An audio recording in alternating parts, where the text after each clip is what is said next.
Okay, we is live for day 54 of, at this rate, 156 days, possibly, of this Naruto goodness. I'm just gonna get crack straight on into this. But no, we're day 54. What does that mean? It means we're 54 days since we started, for one. But it also means that we crunch the numbers, or I've crunched the numbers since last time, and we are approximately just over a third of the way there, which is fabulous. And I reckon I probably could have done it on day 50 if I hadn't just been unoptimized at the start. But we are finally fully optimized. We can get about, we can sort of get around, I'd say, 80 to 86 fights per day now. The frame rate helps drastically, I must say. And also, you know, if it's faster for me to not do an ultimate, I won't. But obviously for like the kind of the lore fights, I have to, because I want to see what the finished cut-in image is. Rather, I'm not trying to win with ultimate jutsus. Like if it's just going to take too long to try and get it in as the final blow, I won't. I'll have done it either earlier in the fight or not at all. But anyway, I digress. How are we all today? It is a fabulous, overcast day, but it's not particularly cold, it's not hot, it's just right. It's a Goldilocks temperature. What else have we got today? I've started early, about 20 minutes earlier than normal. It's been a week at work. It's definitely been a week. Why did that do absolutely no damage?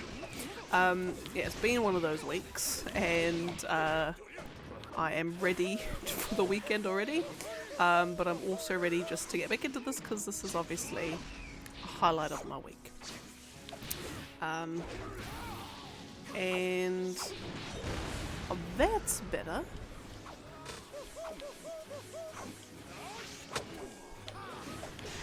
Fabulous. Yeah, what else is there to say? Oh, roll call, I haven't done a roll call.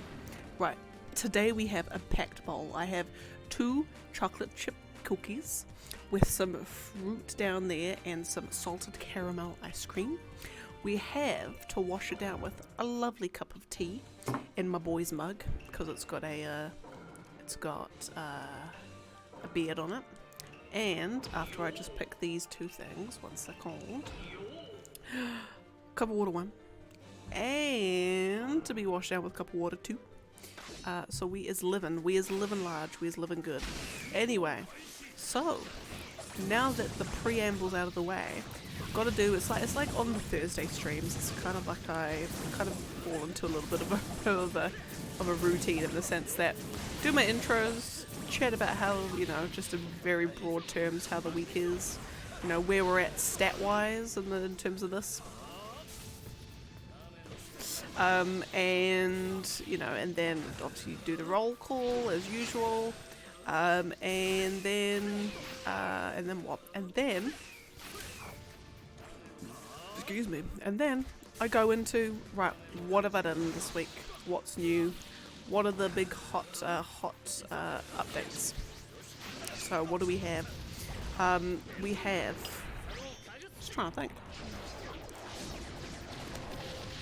I have a long fun though. No idea. Anyway, so what's happened this week? It's more an update for that will become relevant tomorrow. But copy of Crisis Core arrived. It actually arrived not yesterday, the day before. Tuesday? Yeah. Tuesday? Was it yesterday? I can't remember when it was, actually. No, yesterday. That's when it came in. Release date Monday. Comes in on Wednesday. Thanks, JP Hi-Fi. Probably doesn't help that No, actually no, yeah, thanks. Anyway. So I got my copy. Tomorrow's stream is gonna be Crisis Core. Very excited. Never played it before. But know the story, obviously, know the relevance and the 7 chronology compilation. It's a compilation, that's what it's called. All that shebang. So I'm very, very excited to play it. What else? So it's that. Work's been work. Oh, that's right. No, we had a bombshell actually. Bomb drops on Monday. So if I won't go into details, but we had driving into work Monday morning. The team's message goes off, and the owner, the kind of the boss. It's a small team anyway, so the boss man says, urgent, all company meeting, 9:15 this morning. You must all attend. Chuckle, you mean like you have to reorganize any meetings that you would have had otherwise. Like it's urgent, and I'm like, so immediately going through my head was okay. Someone's died. One of the managers is in hospital, and will be in hospital like in a life critical, like in a critical condition, life-threatening accident or something, and we, so that possibility exists that they might not be returning to work. What else? Yeah, those are basically the things that went through my mind. And yeah, so then obviously, it was a little bit of a, talking to the people who get in at work, because I'm usually one of the first, if not one of the first people, so I was like, oh my god, what do you think it is? And a little, bit of a rumour milling going around. And then I'm just like, well, it can't be anything drastic, because it's at 9:15, not like 8 o'clock. So it's not like it's not anything that's time and critical. So it's obviously something that's, urgent and important, but can wait, generally. So there's that. And then when the boss came in, he didn't seem particularly like distressed or anything like that, so I was like, okay, what be going on? And then, so we all have the meeting, get pulled in, and he's basically like, bombshell, I've sold all my shares in the business to someone else, or rather a group of people, should I say. Technically it's a group of people who all own a little business together. I've sold all my shares to them. I'm fully stepping away from the business. Laters this Friday will technically be like my last like proper full day. I'm like, so where was this? Like apparently this has been like underway for like months apparently, talking to people about who he's going to sell the shares to, and completely blindsided. Didn't really know, just really knew what to think, and then of course, he's like, oh, the people who have sold the stuff to, they'll be here in like 15 minutes, so, come to talk to y'all, make them feel welcome, and it's just like, oh, this is happening just so fast. So then we met them, they're actually all like onto it, lovely, intelligent people, so that's good. You worry when small businesses get sold, that they go to like some big corporate, and then great, I'm now in a corporate business that I came to the small one to escape from, kind of thing. But no, they all seem pretty cool. They're pretty keen to just leave things, They say, oh well, obviously you guys, business is working with what you're doing, so we just kind of want you to keep doing what you're doing. Don't have any intention of changing it, so that seems good. And then that was that. So they bought pastries and donuts, so they've already won in my book. I'm like, yo, don't need to do anything else. You bought me food. You've bought the way to my heart with food. So that's that. But yeah, so that's interesting. Oh goodness.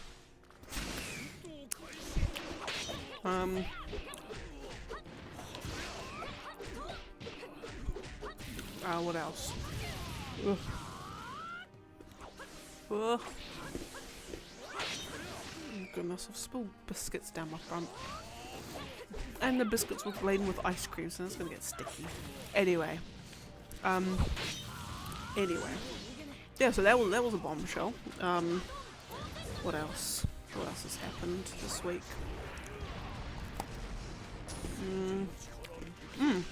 So, what I'm thinking is, so me and the boy. Well, I was thinking about, I'll say, probably about around just before a year of me and the boy being together. He came up with like a 5-year plan for us, you know, like in 5 years, this is where we want to be. We don't want to be renting anymore. We don't want to be, you know, doing this. We don't want to be working dead-end jobs, that sort of thing. So we made the commitment then, made a decision and a commitment to each other, I guess, that in 5 years, we're going to own a home. We're going to start saving, like, rigorously, religiously, constantly saving, and we're going to have a home in 5 years. So it's kind of like we had something that we were always working towards. And so obviously now, far less than 5 years later, 3.5 years later, technically, here we are owning a home, not working dead-end jobs anymore, and jobs that, I mean, I love my job. Whether he likes his job remains to be seen. And, you know, but extremely well-paying job he's got, so probably that's a boon in and of itself. Anyway, so then I was thinking earlier on in the week, I'm just like, well, you know, we did our plan. Everything that we set out to do in our 5-year plan, we've done in record time. So, like, what's the next thing? Like, what's our next goal? Or our next thing that we're working towards? So I was like, right, we've got to think of 5 goals each. 5 goals each that we're working towards. So then in 2030... No, 20... End of 2027? Why have I blanked out on this? No. Start of... Hang on. Starting on the 1st of January 2023. So the 1st of January 2028, yeah. Don't know why I was completely blanking there for a second, but anyway. So 1st of January 2028, we'll be 32 years of age. No, we won't be 32 years of age.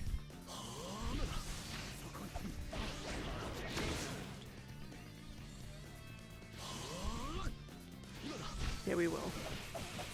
Anyway, 32 or 31 years of age.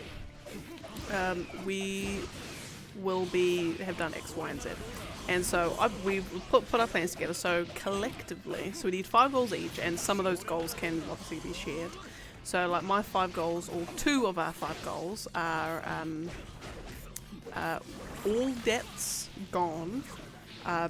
We have no debts other than a mortgage, which is going to be extremely easy. Probably be by far the easiest goal, purely because all I've got is about 2 years left on my student loan if I don't make any payments, if I don't make any extra payments, and he's just got to pay off his truck, which he's already all set to do in 6 months. So we'll be like within, give it 2 years, that's done.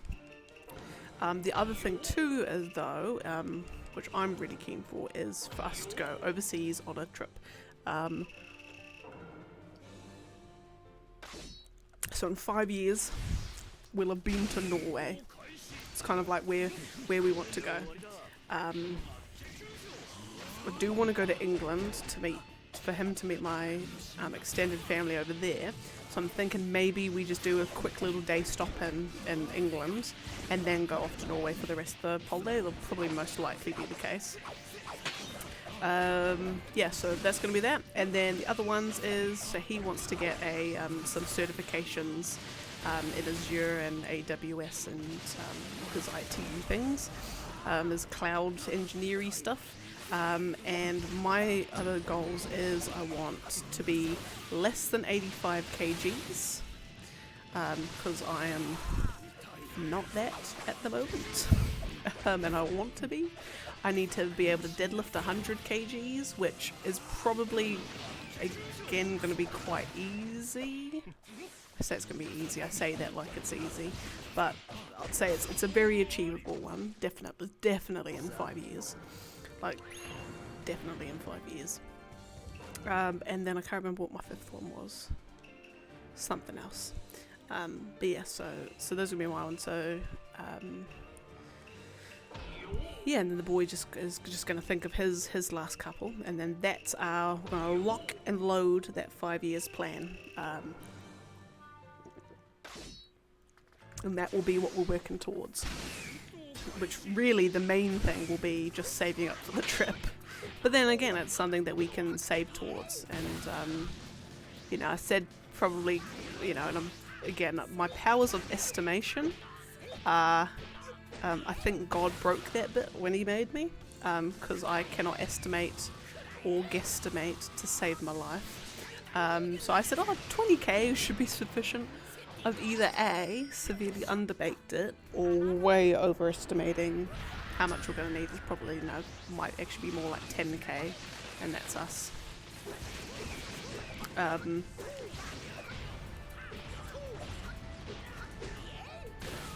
Yeah, so there's that.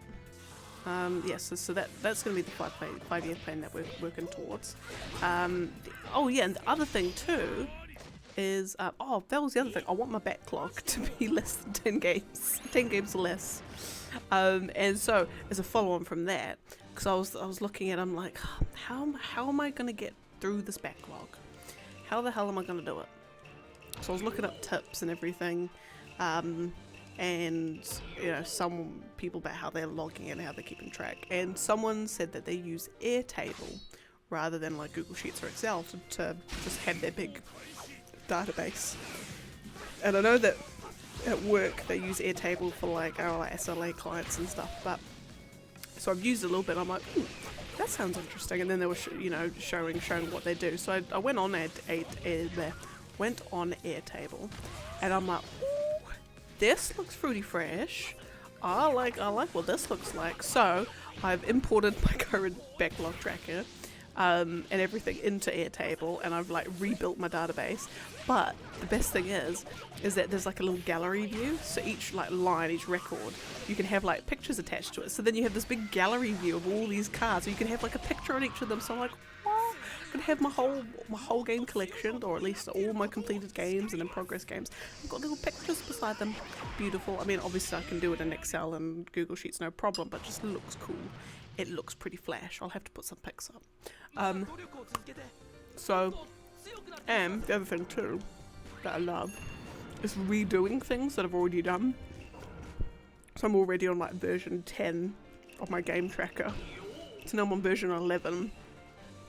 But just because it looks cooler, and there's more things I can do with it, I can like, you know, I can have my sheet with, because at the moment when I complete a DLC for a game, I don't have it as a separate record on my backlog. I've got a column called completed DLC, and once I finish it, whatever finish looks like, I just basically just write it in that thing. But now I've got a separate table for my DLCs, and then I can like link the records together towards the associated game in the main table, and then I can like quickly flick between them and pull the details up of each, because then when I link the record in the associated game, it then has the linked record back to the DLC, so from either side I can see the details of both. Oh, it's amazing. It's beautiful.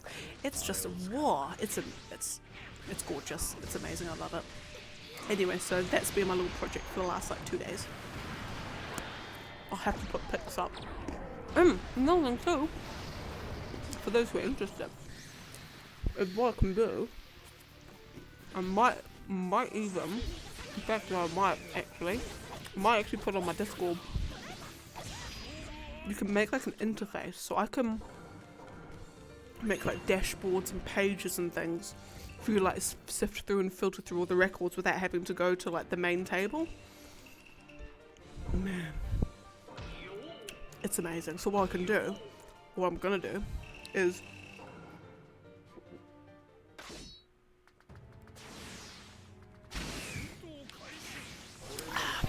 I'm gonna make an interface, like all my like completed games, all sorted by year. You can like pick which like time period you want to look at and all those sorts of things.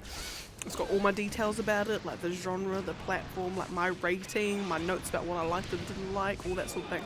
And then I could put a link to it on my Discord, so you can go in and just sift through my pages and look at my things. Obviously you won't be able to like change anything, but like I can have that. I'm just like, whoa, that would be sick. I'd love that. I'd love that for you guys actually, because I don't know if any of you would ever be curious enough for it, but if you're ever curious about what games I've played and how I rate them and, you know, what I liked and disliked about them and when I've finished like my completed day and all this sort of shebang, then you can have a filter through and have a look. It'd be fabulous. And then I'll obviously have like, I'll have the big, like you can sort by year or the period that I finished it in, because it'll all be sorted like that. It'll be sorted by the games, the completed games and when I've completed them. They'll be the main sort of filter on it. But then I can also have like additional things where you can just filter through every record in my table. It would be lovely. And then obviously if you see something that doesn't look right, whether I've put the wrong genre on something, keeping in mind that I just try and keep it to one genre. And I say genre, and I don't mean like fantasy sci-fi, I mean like RPG, action, shooter, that puzzle, that sort of thing. So I generally keep it to the one that I consider it to be. Like at the end of the day it won't be like a objective list, it will be fully subjective, and even in the ways that I rate things or how I categorize them. But then I suppose it just gives you like a little insight. I mean, I don't know, I just like, it's almost like maybe that's what I do. I hire myself out as a backlog as a game database creator. So I get you an air, so like the payment that you make to me is how much the Airtable subscription costs for the pro thingy-mabob. And what? And then what? And then yeah, and then I just build your game database for you and have all the links there, all the details all fleshed out, all the fancy pictures in there. Oh, it'd be fabulous. It'd be amazing. And then you've got a super flashy, highly designed game database / backlog tracker all in one, wrapped up in a neat parcel. That will be what I do.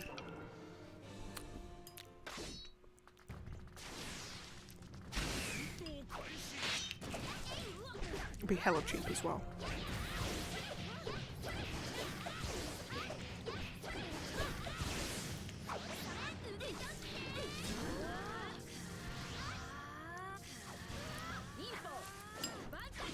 So that's really good. That's going to end up being my pet project.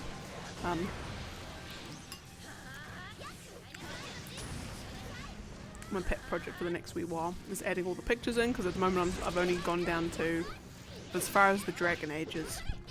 Last night I just chucked on some videos and did, I think aside from the A's, did all the A's, B's, C's, and then the D's as far as Dragon Age.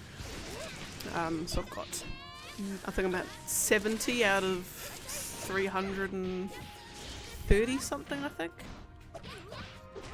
So I've still got a very, very, very long ways to go, but I love it. I love it, love it, love it. Actually, like the Japanese version or like the West version. And by the way, hello. You've come in bearing fantastic tidings. Like actually. Oh my goodness.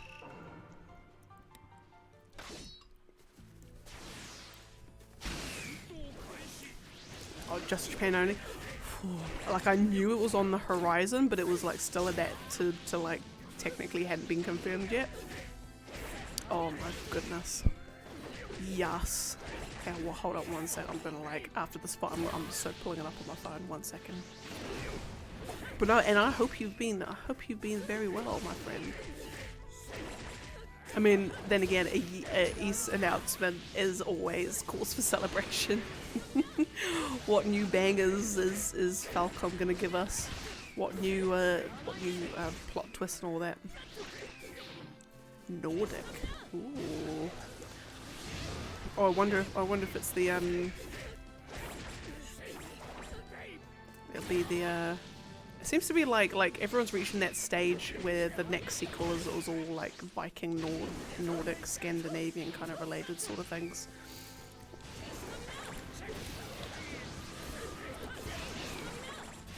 Right, and I am doing very well indeed. I've got a chatting about my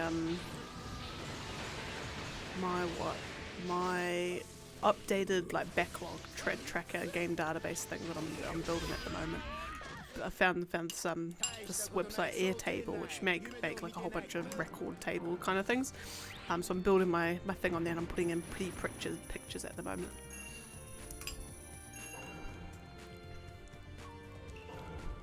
And then Tamari.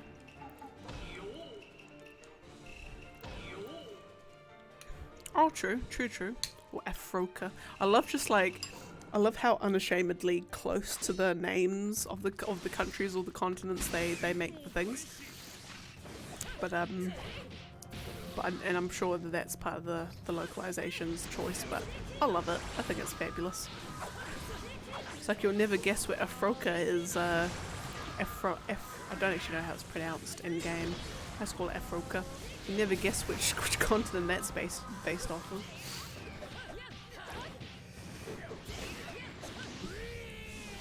Oh, beans. Anyway, oh, there's a little gap.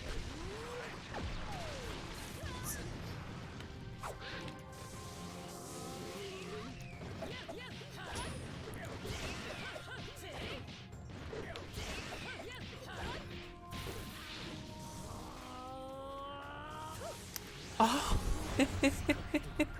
that's actually a neat thought, actually. True, because it's all like we're all reading as travel logs, aren't we?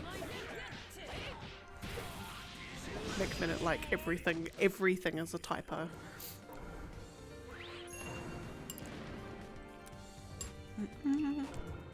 Okay, down to Younger Beto and Rin. Oh. Now this will be one.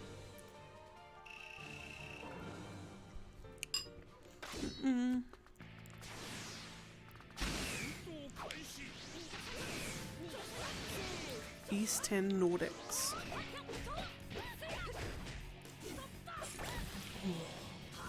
They've been really good at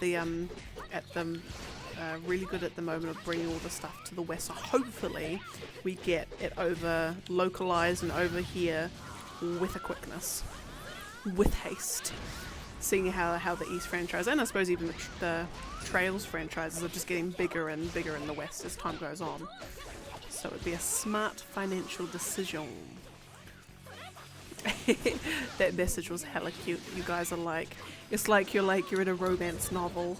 Just those are it's so cute. Oh my god, Abito, you don't have a custom one for Ren? Anyway.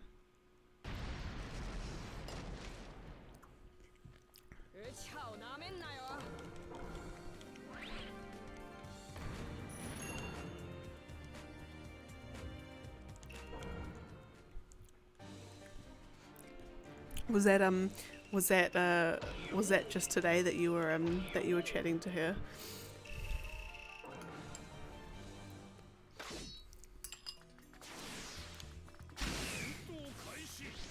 Oh my god, when you guys fully when you guys meet up, it's next year, isn't it? Like, I'm just gonna be so happy for you guys. It's like, you know, just oh, it's like your heart will be like just pounding in your chest while you go to the airport. It'll be so cute.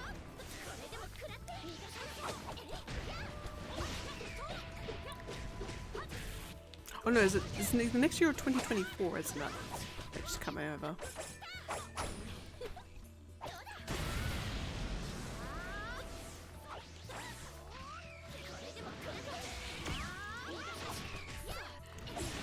Yeah, that's right. Yeah, that's it. Oh, I'm just sorry. I'll be so happy for you guys. It's gonna be so cute.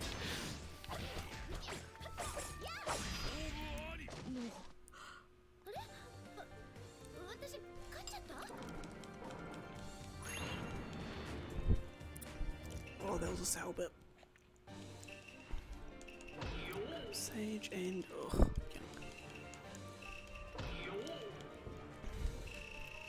Oh nice, so right in your right at the end of your summer, oh it's gonna be well, I say it's gonna be deathly hot, but she's Australian, she'll be used to worse, most likely.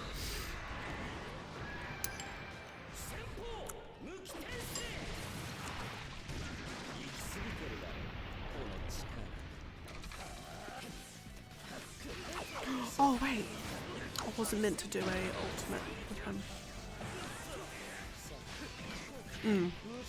Yeah, she'll be like fully used to it. She'll be like, oh, this is a light, refreshing breeze, as like all of you are like dying from the heat. 50 fans on in the room. She'll be like, what you want about? I'm freezing.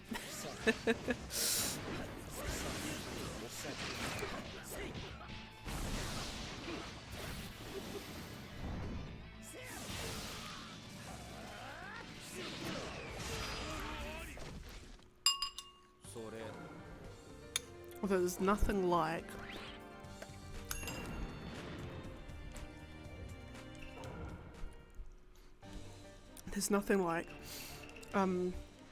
dating someone and you're kind of like how your bodies regulate temperature are completely different. The boy will be like boiling hot, like out of the sheets, fan blasting, and I'm sitting there, blown icicle, like why, like how are you so hot? It's freezing. And then vice versa as well. I'll be boiling hot and he'll be like, what do you want about? And then trying to like have a sleeping arrangement that we're both able to address our needs is an absolute mish ball in and of itself.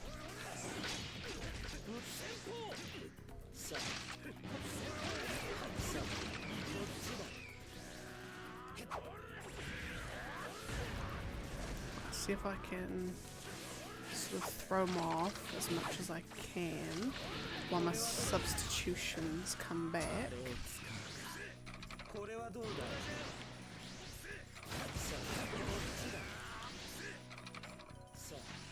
Come on.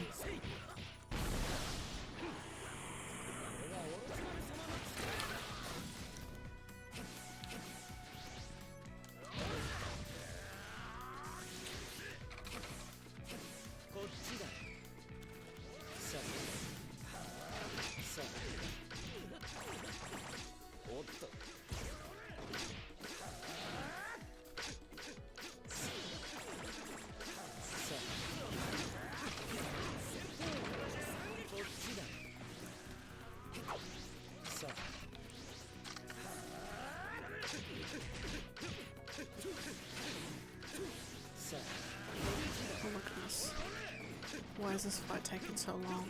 We were going so well. There we go. That's better. I need to try and find the picture of Adolf. Because I've seen like, oh no, not that one. I've seen the promotional one where it's like him and the chick and they're like slashing something.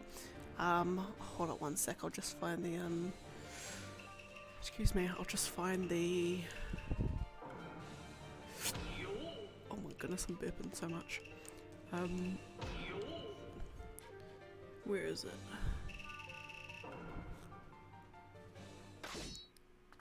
Oh my god, his outfit. Are you talking about his outfit?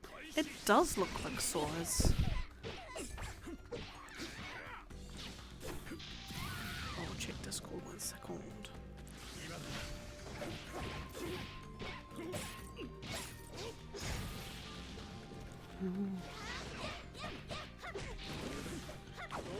Oh, I'm so excited. I'm so excited for East 10.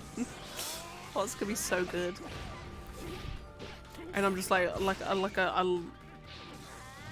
glad I'd played East 8 before East 9 came to the West as well, so I could experience that one pretty close to its release date. I don't think it was I'd got it day 1. I got it pretty close. So now this one's going to be a day 1 purchase, most likely.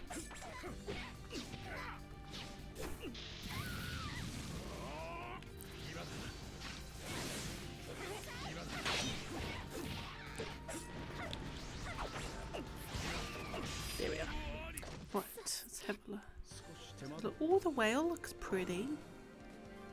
Oh, I see what you mean. What is that gauge?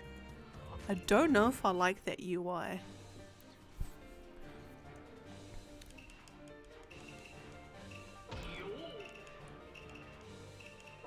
Like with the bit with like, I don't know if it's just how it's where it's placed, or if it's just like takes too much of the screen. Like, I'm fine with it going up.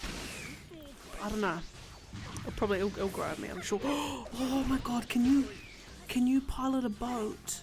Pilot a boat.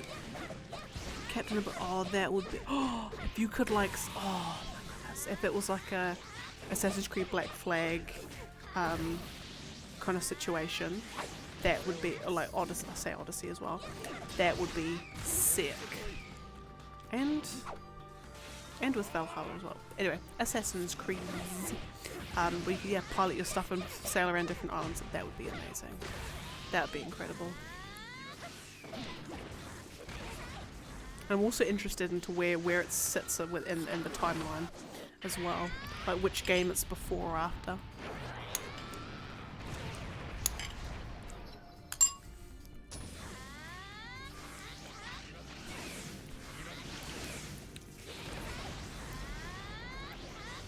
Oh my god, you totally should. Just, yes, start from, well, whichever order you want to do them in. Yeah, and they should, like, in celebration of East 10's announcement. Doing all these games, let's go.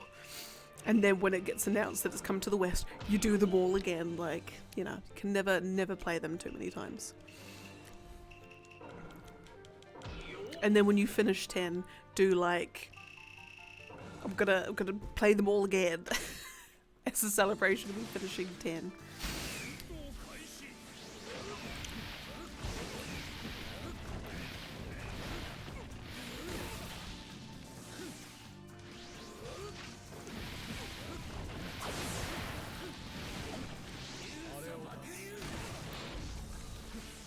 Yeah, because I'm already like, I'm like really wanting to just get cracking into 1 and 2. So it's going to be definitely after Trails of Cold Steel. Be jumping into doing 1 and 2. I'm very excited for it. Oh my goodness, my controller's dropped down. There we are. Come on, there we are.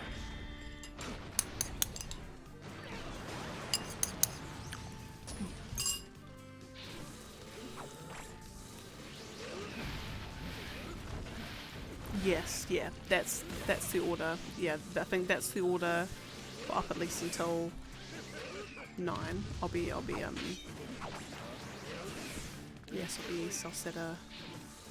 skipping 5. Skipping 5 and just going straight from Folgana to 6. Yeah.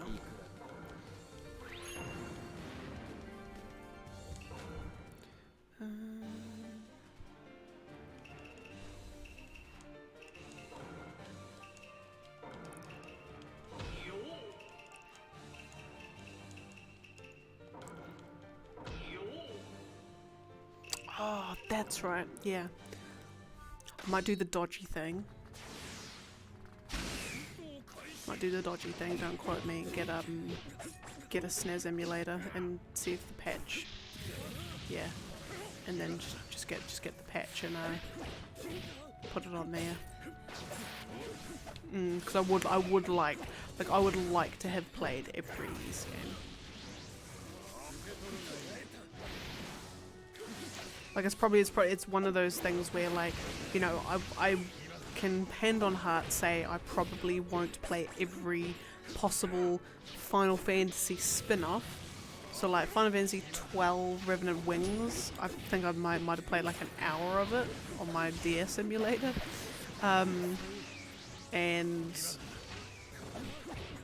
another one as well. Another spin-off. Or like things like the Crystal Chronicles and all that sort of thing. I probably won't play it, so I will probably, very unlikely I'll be able to hand on heart say I've played like all Final Fantasy things. But East is one of those franchises where I want to play everything, because the quality will, even though the quality will vary, there's like a level that it won't ever go under. Like there's a standard that every game will have. It's just each game, how far above the standard is it? There's like a minimum quality level that they all have, which I love and I appreciate so much. And it's so rare to find that, like, I think because I was reading something, they were comparing East to Trails, and a lot of people, like overwhelmingly, like almost like 80% of this group preferred East to Trails, purely because, well, not purely because, but a large reason being that the quality of each game collectively as a series was, like they said, like Trails games could vary quite wildly in their quality or how fun they were, whereas East would always have, there would be a quality level that they would all have, and it was just the most consistent series that they'd played, whereas Trails had high highs and low lows kind of thing. Whereas like East was like, it's either okay or great. It's not never bad or great.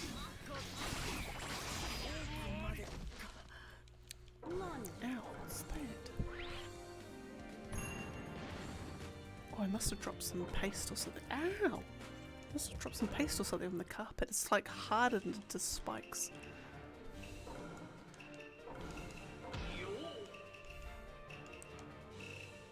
Chill.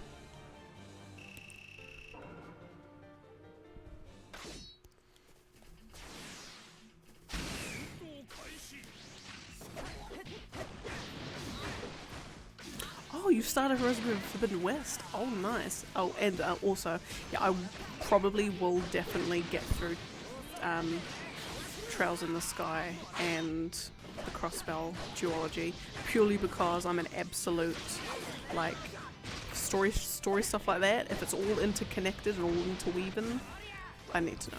I need to play them all. Whether or not I play them on stream, I'm still undecided. Definitely the Cold Steel ones will be on stream. But yeah, would I do the Trails in the Sky or not? Maybe not. Oh, I might do. I'll see how I go. Yeah, but no, Horizon Forbidden West. I'm guessing. Oh, I'm assuming you've played Zero Dawn then. But no, I'm curious to know what you think.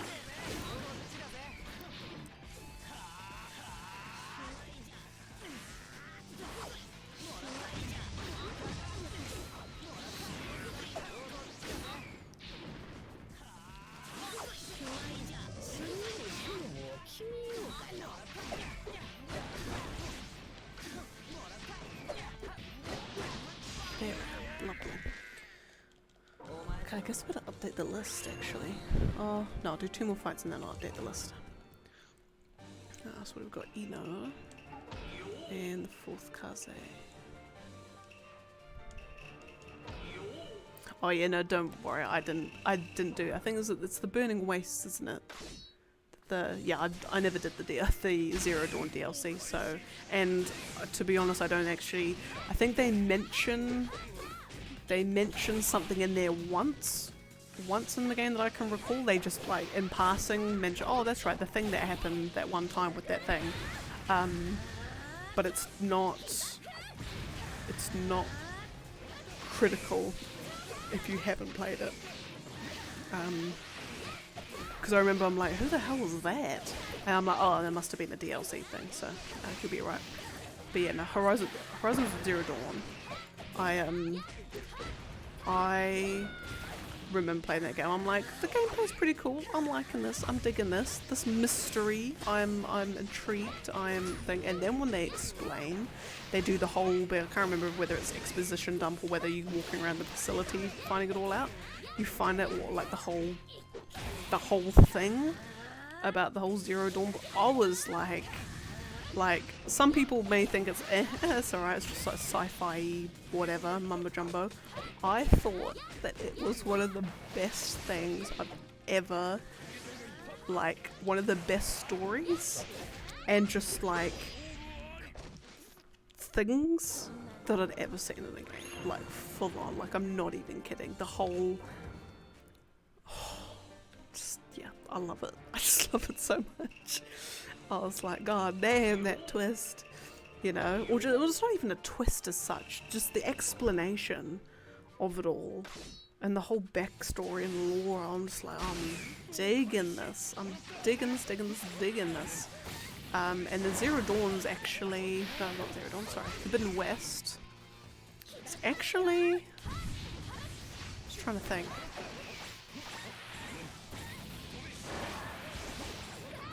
No, it's actually really good, I'd say, actually.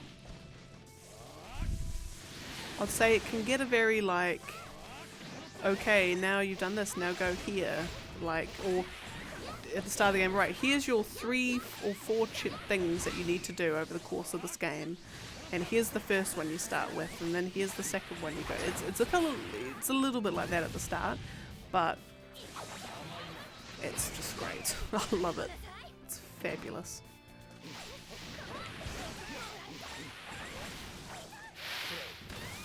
Yeah, and there's, oh my god, and there was a, for me, who, and it's actually an optional, there's an optional cauldron that I spent the longest time in at one particular point, purely because I was quaking in my little space boots. I was shivering and a shaking from it. For me, who, you know, for any newcomers to the channel, I'm deathly afraid of underwater levels, like full on. Like I will, like my heart will go into overdrive, and I will like tense, like physically tense up, and I'm just, hell nah, I'm good. So this one particular cauldron, but I needed to get the platinum trophy, so I had to do it. It has underwater elements to it, and one moment that I won't say what it is, but it was like one of my worst nightmares. But I did it, and it took me so long to do, but I did it. Wasn't helped by the fact that because it was so dark, I couldn't actually work out where I was supposed to go to progress to the next bit. And it was so funny. Oh, I just like, no, won't say because don't want to spoil things for anyone. But let's just say, like, there's a room. There'll be towards the end of the cauldron. There'll be a room that you pass through, and then you eventually come back to it. And when you come back to it, you realize, okay, right, I'm at the end of this. I'm almost towards the end, and you'll see something as you come into the room. Before you even get into the room, there'll be like a ledge that you have to jump down in. When you're standing on that ledge, you'll be like, right, I know what's about to happen right now. And you'll be right, like full on, you'll be correct. You'll jump down off the ledge, and what you thought happened will happen. And then for me, for the next about half an hour, I was a mess. I was in a state. It's nothing frantic or frenetic. It's just very yeah, no, I won't say what. Anyway, I won't go on. I can go on about it for ages, but I won't. But no, but it's purely optional as well.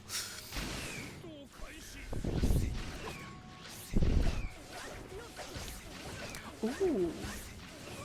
Oh, wouldn't it be just just anyone's luck? They, you know, buy all of the East games individually on like Steam or whatever, and then they're like, oh, the East collection is coming out now. Every game bundled up all together. You'll be like, oh my lord, of course. It's like when I was so mad, I was so livid when and I probably should now like come to expect it from now on. But remember when Dragon Quest 11 came out? Day one, like I am playing this with a quickness. Oh my goodness, oh my lordy. Loved every second of it. The MIDI soundtrack was a little bit of a letdown, but hey, it was still a solid game. Whatchamacallit. And then I find out, oh, on the Switch, they're releasing Dragon Quest 11S. which is the super duper version with an orchestral soundtrack, 2D mode, all these bonus extras, and I'm like, flippity flip's sake, thanks. And then of course they did release a console version, so I ended up playing that game twice, just so play the vanilla one, because they say that there seems to be a disdain. I remember it started around, there was talk about it around when Final Fantasy 15 got created. When it came out. There was this idea that when it came to designing games for the Western audience, they dumbed everything down, or Japan dumbs everything down for the West because they don't believe we're intelligent or skilled enough to be able to play games as good as them, which I think is a completely rubbish theory, first off, because I know that it's not true. Play some devilishly fiendish games, but then the argument is, were they made? They were made for an Eastern audience, should I say, and then they just got ported over. But anyway, but how do I even get onto this?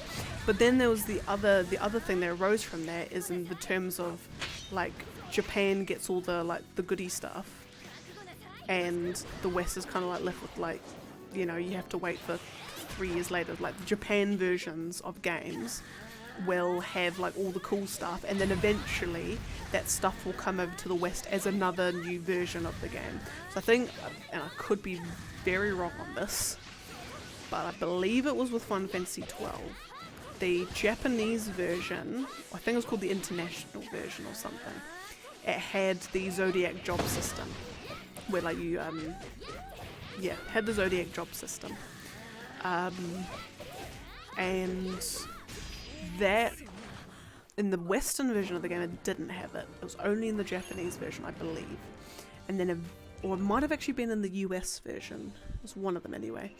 And then it finally came to the West, that job system, when the Zodiac Age version got released a few years ago.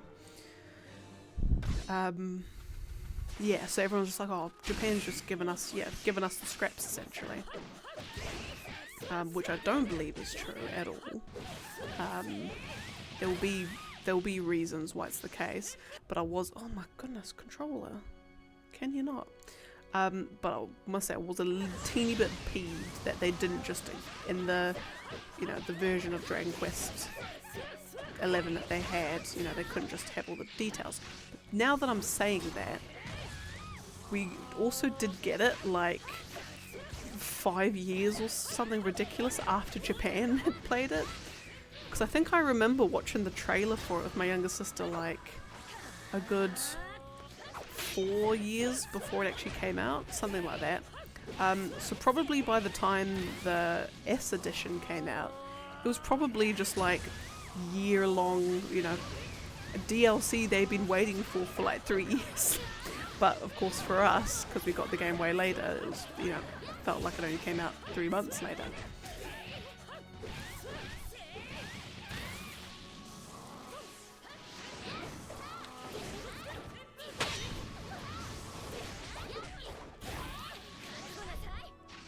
Oh, beans.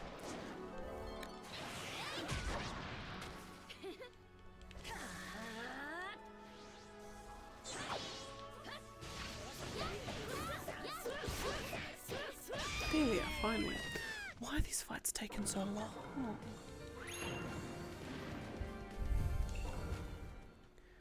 Okay. Now, Rasen. I'll do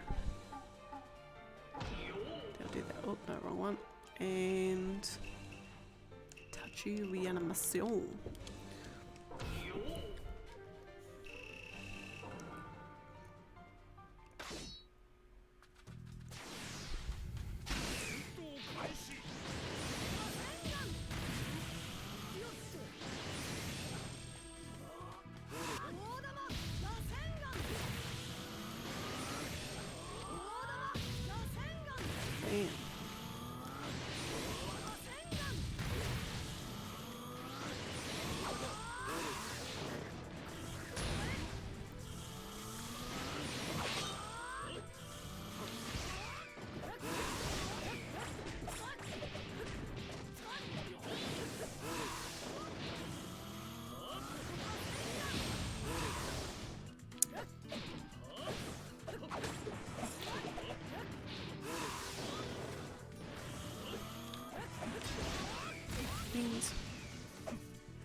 There we go.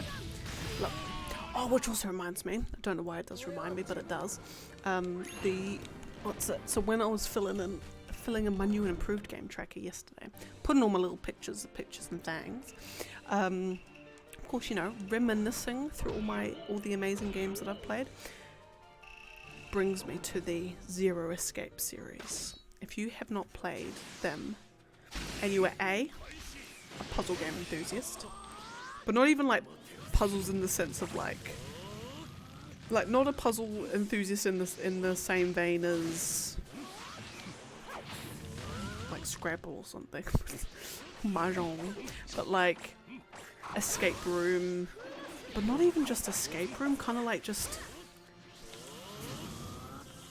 fiendishly difficult puzzles by Japanese companies. Like, imagine like not even Ace Attorney. I don't even know what to liken it to. I mean, it's just an escape room, I guess, but oh my good giggly jiggly aunt, the story is one of the most incredible things I've ever witnessed in my life. It is it's amazing, it's beautiful, it's gorgeous, it is the light of my life. It's changed my life. And they're definitely games that are not for young children. They can get very violent and very dark very quickly. So they're not for the faint of heart. Not like in a horror, gory, blood kind of way. Having said that, there are some very horrific deaths. It's like an escape room where people do die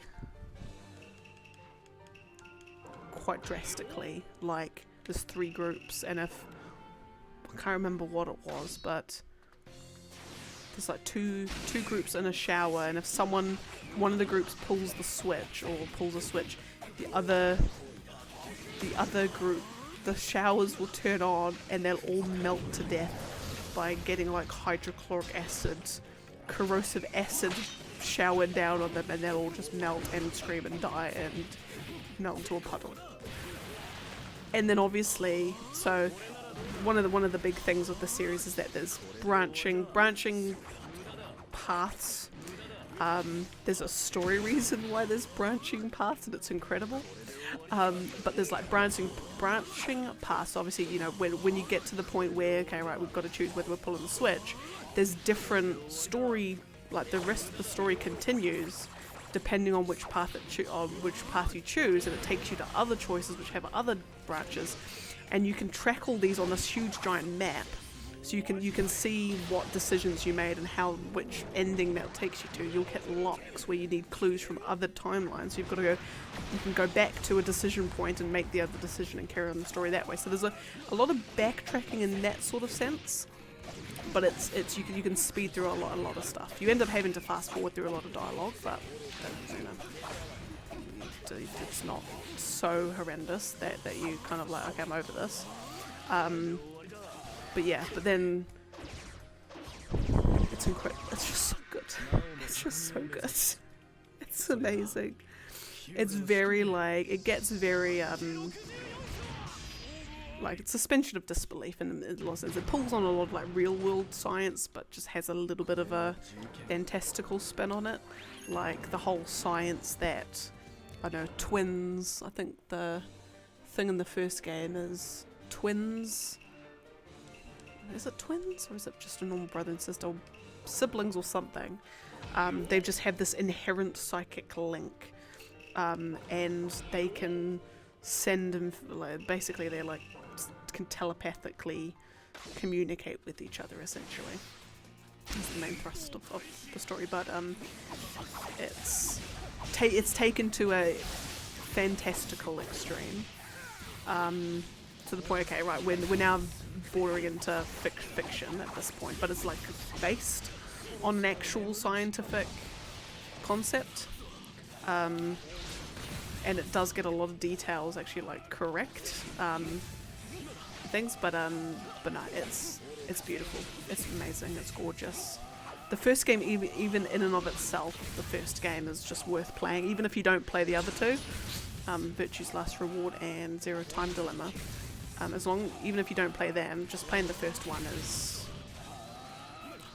you will thank me later. I think I remember the first time I played it was on a DS emulator. I think I played it the first time, I'm like, oh yeah, no, it's just a standard escape room game.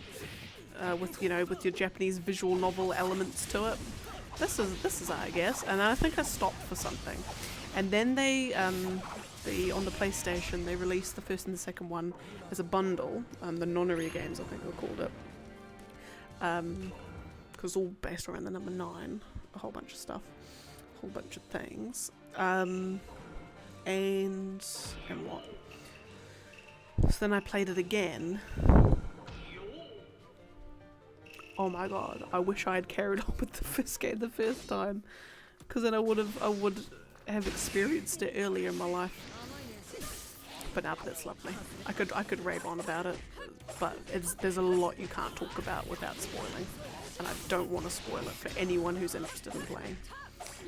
All I would say is I just highly recommend it. If you're not a fan of like puzzly kind of games, if you're not a fan of visual novels, and you're not a fan of I hesitate to say Japanese writing, but if you're not a fan of if you're not a fan of reading, if you're not a fan of escape room puzzles, and you're a young child, this game would not be for you.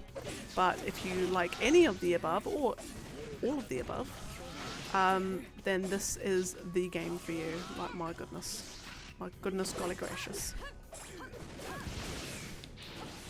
It's kind of like, it's one of those series that I wish I could go back and like undo my memory of, to be able to experience it again. It's one of those games. It's very much, there's no replay value in it at all, because you can do everything. You can fully 100% the game with relative ease.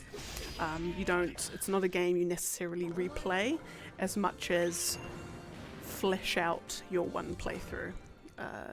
If you're wanting to see everything that the game has to offer, you could just play, get to a point, and well, yeah, it's kind of like you think there's replayability where you follow a path down and then it's like, oh, game over, the end. Oh, okay. And they're like, oh, I'll just play it again and do a different choice. But like, no, you're just one branch on a path that you now have access to, like a giant map that you can now go to any node of.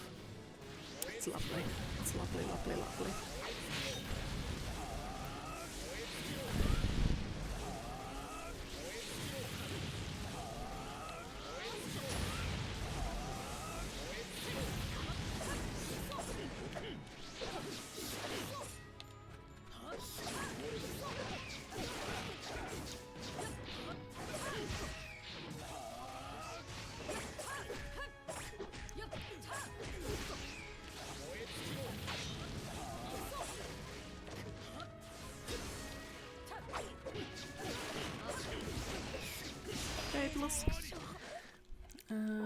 Right, what are we now?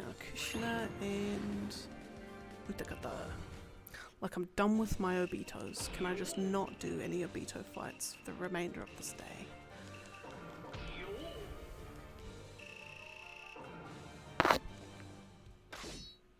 Just looking at my list. Got a while yet before I get to some more Obito fights, but they are there. I'm just thinking, like, what other games? Yeah, basically I've just, like going back through my completed games list and just like reminiscing. Like, it's very easy just to reminisce on games and be like, oh my god, I wish I'd play that again. Yeah, because this game, like, there'll be games that when I'm putting them in like the time periods, because you know I don't know the exact day that I finished Crazy Frog Racer. I just remember it would have definitely been before the year 2014, so it goes into the pre-2014 category. You know, so like my backlog of kind of, or my games database is, you know, categorized in, it's either pre-2014, it's between 2015 and mid-2018, So basically, I know I finished it after school, but before me and the boy got together. Then there's games between mid 2018 and the end of 2019, because then it's the start of 2020 that I actually started tracking the completion, like the date I finished games. So from 2020, 2021, 2022, I know what day I finished the game on. So it's basically, is it before university? Is it between university and the boy? Or is it since I've dated the boy, but before 2020? So I think like that will probably be the last category that I do. Like the 2014s, I can definitely easily populate in. Before the boy would definitely be the next easiest one. And so I think it's basically every game from Dragon Quest 11 and Spider-Man onwards kind of thing is that sort of game.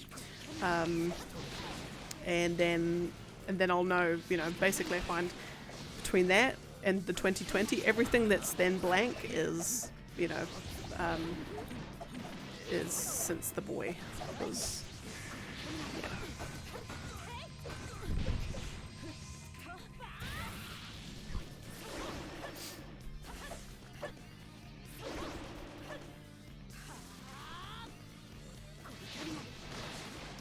Okay, one more.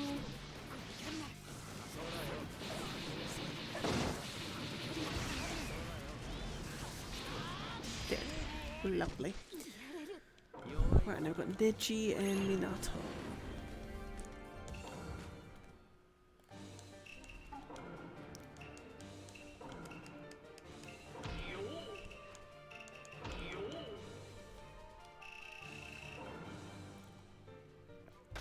Yeah, I'm actually seriously going to do it. I'm going to actually make an interface, make all the dashboards and whatnot of my game tracker.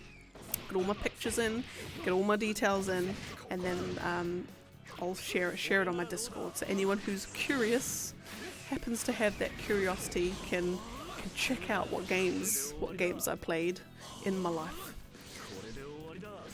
And what I think of them.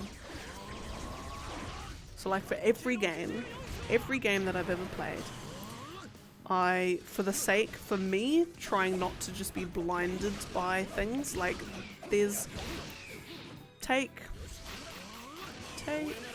Okami, for example. So Okami is one of my top favorite games of all time. Top 5, easily. It is very easy for me to say that game is flawless, because in my heart it is flawless. But for the sake of not being blinded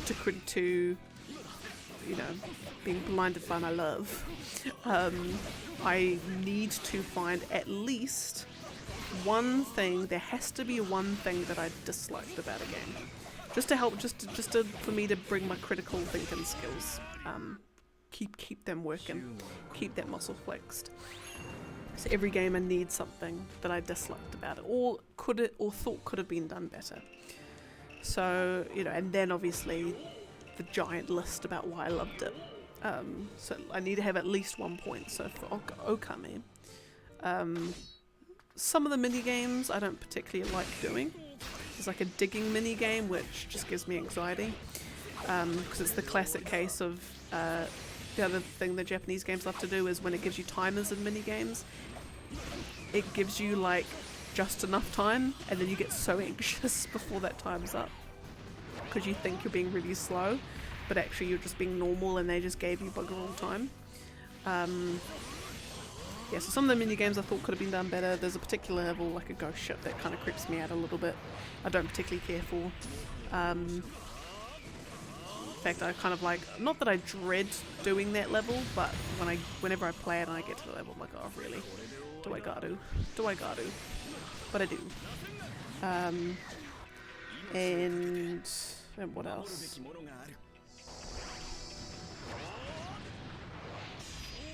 Yeah, that's suppose the main stuff.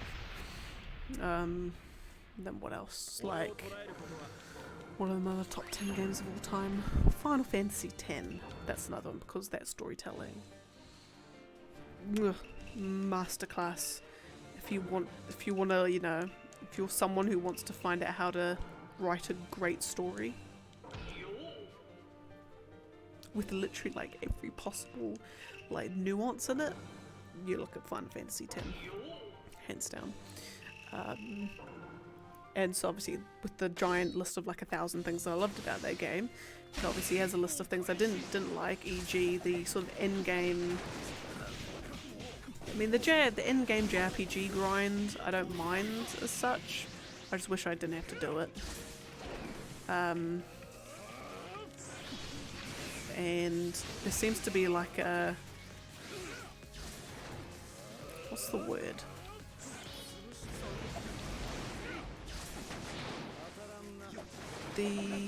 What's the word for it? I want to say it's like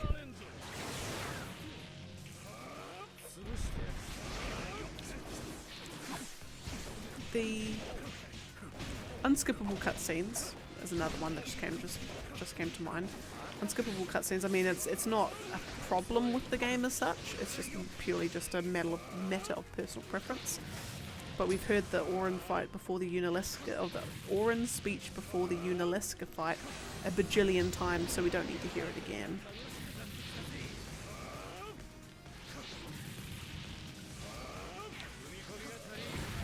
That's creepy. You just got this ghostly figure walking towards you. That's kind of terrifying, actually. Oh. Anyway. Yeah, no, I can't think of the word I'm trying to think of. Final Fantasy X. Basically, there's stuff that I thought could be done better, and then the other games, like Witcher 3, Wild Hunt. Again, 1,000 long list of why I love that game. Things that could have been done better is, I think, some of the location aesthetics could be slightly different. Obviously you do know when you're in Novigrad versus Velen. Oh, actually no, having said that. Oh, actually no, I think there's enough variety that's okay. Never mind, it's not a gripe anymore. I think possibly just the simple thing when it's so easy to walk past something that you need to pick up and you walk past it, then you've got to then backtrack to be able to get the button prompt to press A or X or whatever to pick it up. That was kind of a little bit annoying, but again, more of a nothing game breaking or anything. And what else? It's not much I didn't like about that game. Oh, that's what it was. The whole potions and traps options that you have in combat. You know, you can set traps, you can coat your weapon with poisons and all these sorts of things. They do absolute wonders in fights. They definitely help. But if you're not playing on a hard difficulty, it's very, very easy to not need them. You won't actually need them at all. You can get away just fine with just not prepping at all. You might have a tougher time with like the werewolf fights and things like that, but generally you'll be okay.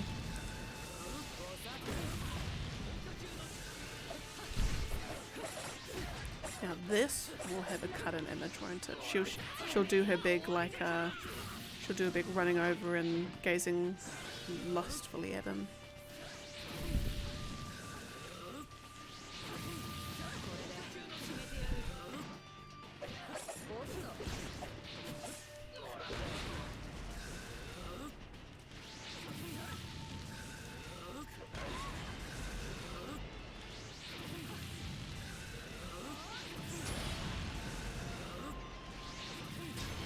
Right now should be good.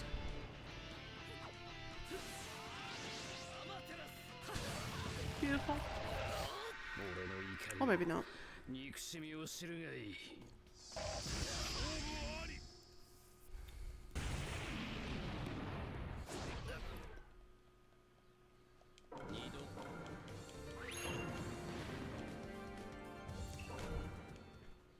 Okay, cutting. That was the other thing that happened this week. I finally bought my Christmas presents for my fam. So I bought a Christmas present, just little bit of things, for the boy, for my younger sister, and my mom and my dad. And I was absolutely pulling my hair out trying to think of something to get my mum. In fact, my parents are both, as I get older, they're harder and harder and harder to buy for. Because I genuinely don't know what to get them. My younger sister, she's like me, like we're happy with like if you just get us a pair of socks, we are good. Like we could not be more happy. And the boys the same. Like we're very much, we'd rather buy you something that you need than something just for the sake of getting you something because it's Christmas.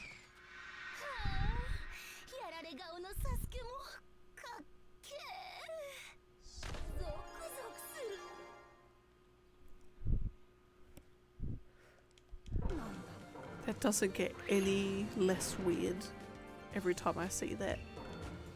My goodness. Oh dear. Cuddy, you gotta drink some water, girl. Quench your thirst. Goodness. Anyway, back to my Christmas prezzies. Yeah, so I got my fam the presents that I should be here, if not tomorrow, then on Monday, which would be great. And so yeah, so I got my boy. Hopefully he's not watching. Got him like a little car mount, a little phone mount that you put on your little air conditioning thing in the car. So he can so he doesn't have to reach, because at the moment he puts his phone in the like the little bit right next to the gear stick, and I think and when he's like looking at maps and stuff, it'll be way easier for him, especially when he's going like trying to find new spots and things when he's going hunting, trying to do it, trying to have him to keep like look down, try and look at his phone. He's just got it there on the mount, so hopefully he appreciates that. Hopefully it's a quality of life improvement for him, which is my main thing for getting it for him, is because yeah, like I think last time we tried to find somewhere there's like a fishing or hunting spot or something he was wanting to look at, constantly trying to reach down and grab the phone to look at the map was a bit of a mish. So there was that. Yeah, for my youngest sister I've got, they're called grub mugs, but it's basically just like little, two mugs, and they've got heaps of recipes all around the side of them for like dishes that you can, or little things that you can make in the mugs, and then one of them's like for like sweet recipes, and one of them's for like savoury, salty kind of stuff. So hopefully she likes that. Then for my dad I got a pack of cards that teach you how to swear in sign language, because it's most definitely the kind of thing that like at family gatherings he'll just whip out and he'll be signing something, and they're like, what's that? He's like, oh, I just called you bleep bleep bleep whatever, and they're like, oh my goodness, you meanie. Anyway, no, he'll just love that, and he just loves, he gets to swear at people and no one knows what he's doing. And then for my mum, oh my goodness, I could not for the life of me think of what to get her. Like everything I was thinking about, I'm like, yeah, no, that's like not quite. So I eventually settled on first of all, because I wasn't going to get her anything Beatles related, because she's obsessed with the Beatles, but she's got everything. She's got every record, I think. Well, maybe not. She might have most of them. There's nothing I could probably get her in terms of that she wouldn't already have, or yeah, that she wouldn't already have. I can get her some socks, but I mean, I don't want to be. She's not the kind that does appreciate the Christmas socks. I don't want to get anything wine related, because it's not a habit I want to encourage, and I don't want to get her anything like kitchen or cooking related, because like, and her and my other auntie, I think, share the same sentiment, is like when you get someone, let's say you get like someone a fancy wooden spoon for the kitchen, at the end of the day it's not really just theirs, is it? Anyone who cooks in that kitchen will most likely end up using that wooden spoon. So it's not their wooden spoon, it's just another wooden spoon.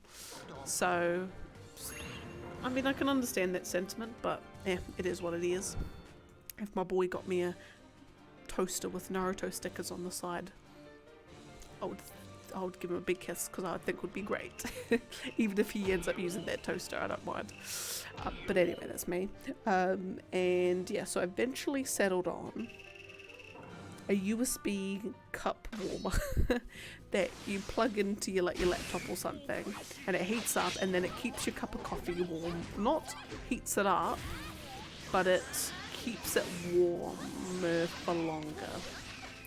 I think. Be very mixed reviews on it. Some people swear by them, other people say they don't work. I'm taking a gamble and hope I get one that works. Purely because the amount of cold teas and cold coffees that I find on her side table. If I can help her out with that, then maybe that's something. So yeah, so I settled all of those. So they are coming in the postage. Yeah, probably won't arrive tomorrow, so it'll be on Monday. Yeah, and then I just got to wrap them up, and that's at least Christmas sorted, I think.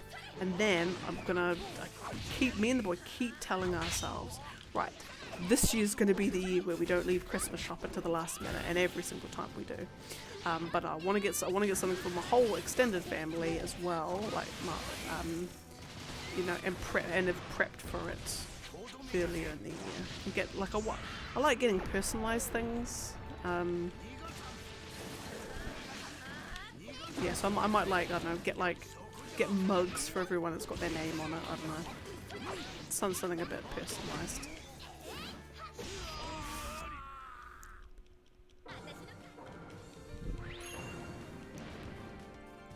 Alright, now got Shino and Roshi. God, my hands are like seized up. I need those, like, could be really weebishy, get those gaming gloves.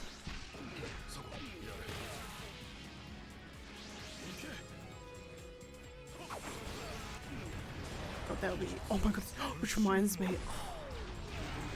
the weebish game gloves reminds me of, I found the cutest, it was the most cutest bus driver I've ever seen in my life. So this was when I was at uni, I was up in Auckland. Every Thursday, well, at least on my first year, one of my older sisters lived in Auckland as well. So I would go around to her house on Thursdays for the whole day, because that was my day off. I didn't have any classes on the Thursday. So I'd always go around to her house. So I'd go down like early in the morning to the bus station, Britomart, and I would catch the bus and it would be a ways.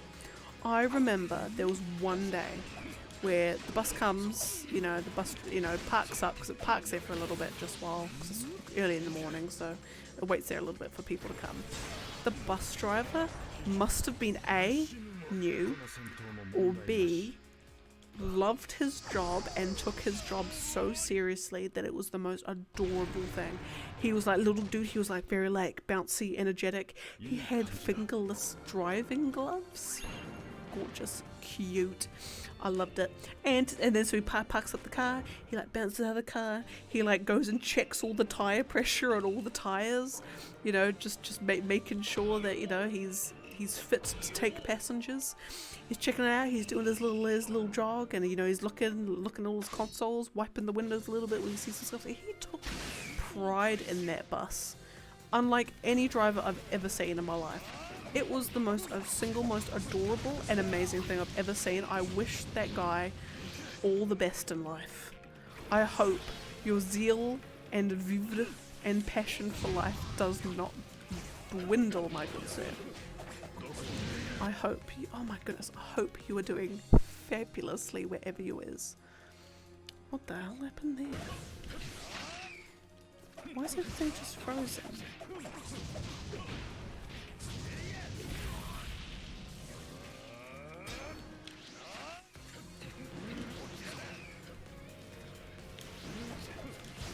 Is my screen just frozen?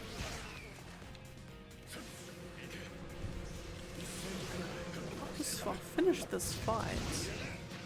I hope it hasn't frozen. 1 second.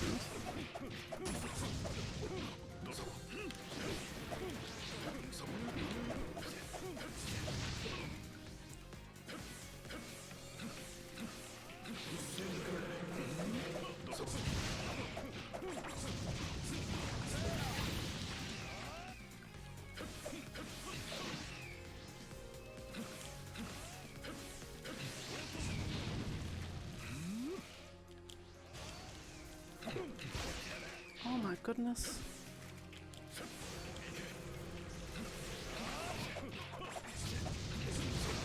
There we are. Right, what's happened here? My screen's just completely frozen. Oh, that's all it. That's fabulous, isn't it? 1 second. Hold up 1 second. I am still live, aren't I? I am still live. Yes, I am. Hope you can all see this.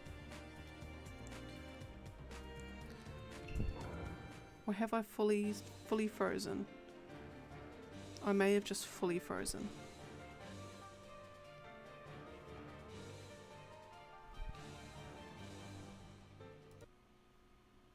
Cancel.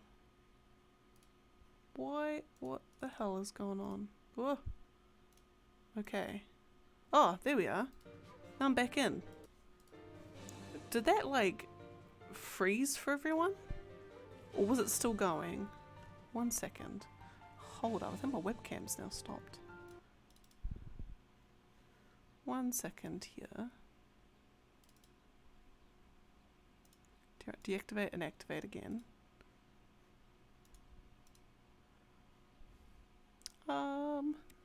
I think it's working. Hopefully it is. Let me know if my like webcam's frozen. Because I don't know if it has or not. I'm just gonna keep going. Keep going and hope it hasn't.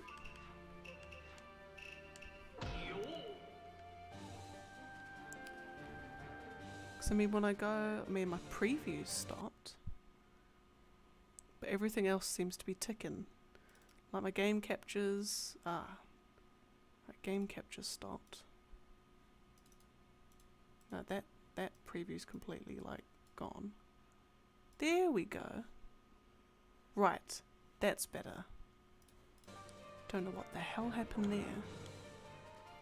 I don't know if that froze for everyone. I'm gonna pray not. But I think we're back in? Or is Streamlabs just completely flinged itself?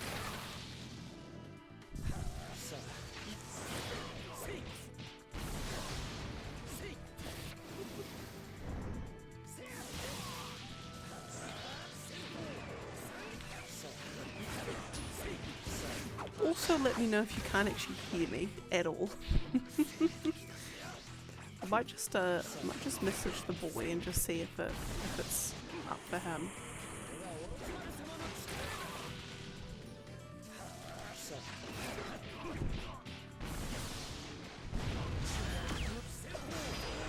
Like 1 second. Oh. Go on my stream and see if you can hear anything.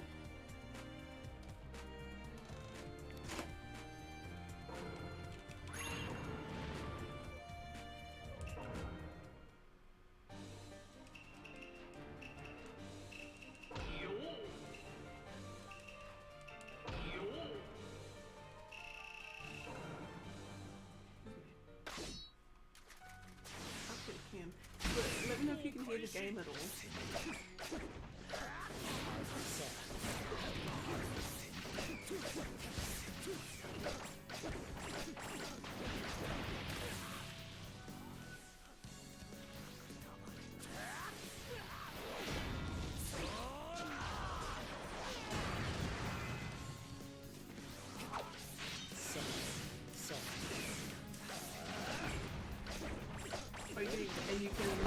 You can hear me on the mic? Yeah, because on my thing it's just showing that that like none of my audio's bars are going at all. So can you hear the mic as well?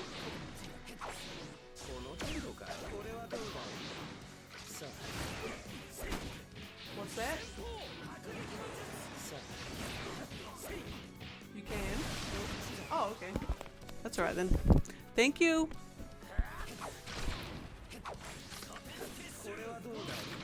Oh my goodness.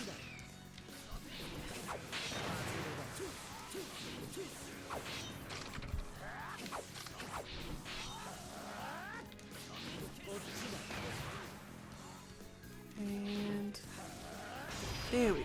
That's better. Okay. Okie dokie, okie dokie. So I don't know what the hell happened there, but it was suddenly like, all my screens went black, and then I jump in, and then Streamlabs had full on frozen. Game is still going fine. No idea what happened there. But hopefully it's all still okay.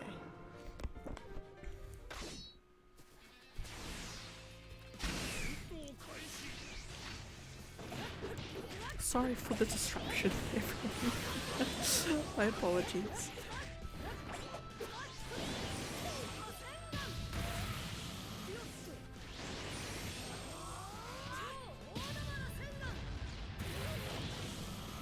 It's just like it's frustrating when I've got a game that pauses whenever I click off of it. So it's like even if if there wasn't problems, I can still like troubleshoot, click all my screens without disrupting the game.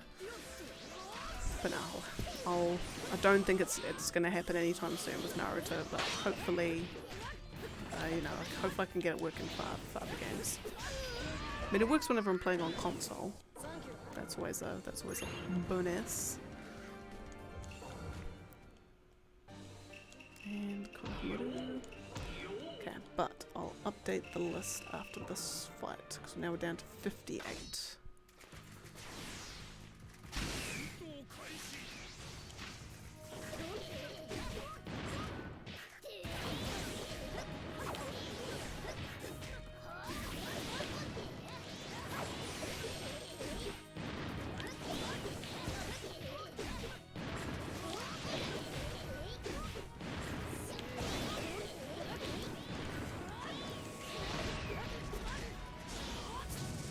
Block.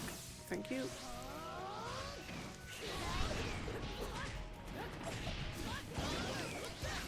Here we go. Now I can get him in the combo. And he should now... I'd imagine this one would have a finishing cut in. Have to. It must do.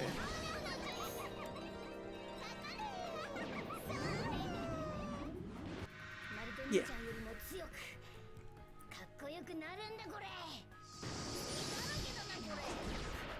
I'm surprised she didn't have a little like kissy kissy bit for Naruto, because I'm trying to work out what the characters where she goes like, oh, aren't you a cute boy or whatever, and she goes in for the smoochie. Does it with some characters but not all, and I can't seem to work out why, like what the criteria is for the characters that it does do it for, because it does it for Guy? No, does it for Neji, I think. Does it for Neji? It does it for...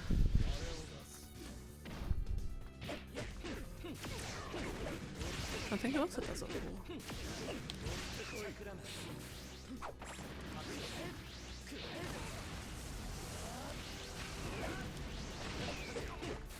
I can't actually remember who else it does it for.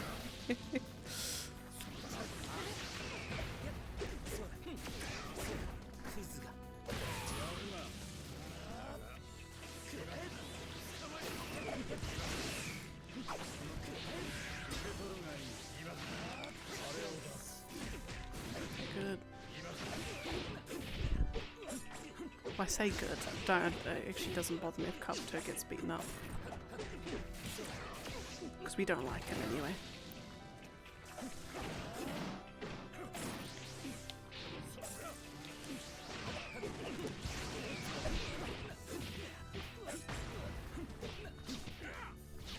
Although, having said that, I would also like to finish this quite fast.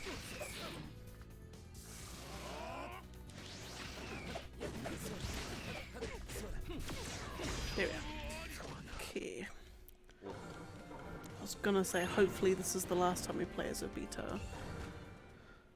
But, unfortunately, there is another Obito that we need as well. Or that we will get around to doing. Actually no, I lie. 2 of them. Goodness. Right, hopefully those will be the last ones.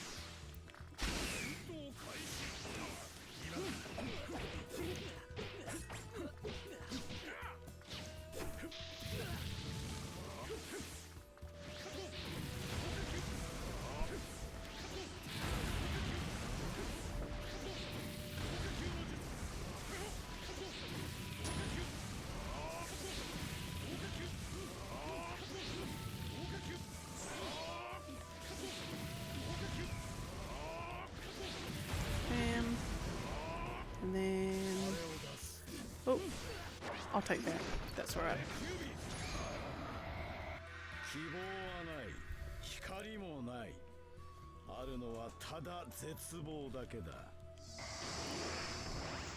And bam. Ooh. Okay.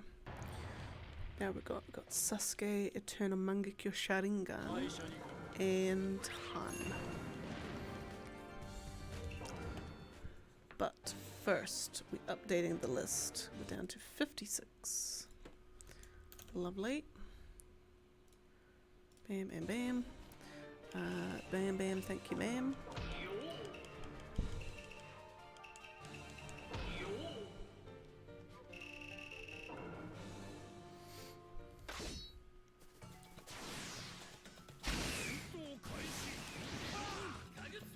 Oh, beans.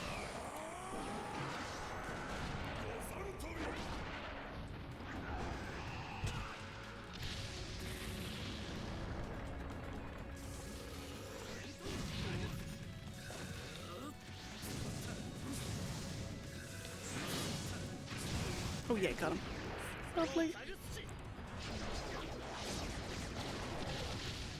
Just the colour scheme is beautiful. I think that's another reason why, like, especially Shippuden Sasuke, just love the colour scheme of his attacks. The purples and the blacks and the reds. Gorgeous. Gorgeous, gorgeous.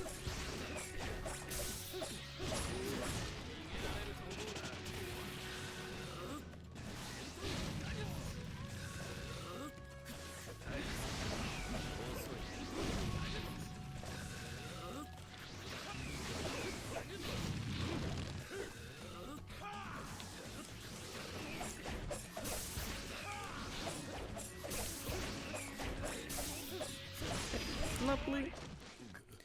And now we can't, so I'm just thinking at this rate, oh, we probably won't get to 80 fights, but that's okay.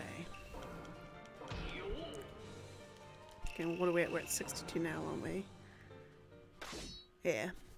So 18 more fights in 20 minutes? Yeah, nah, probably pushing it. If we can get to, excuse me, if we can get to 76, I'll be happy.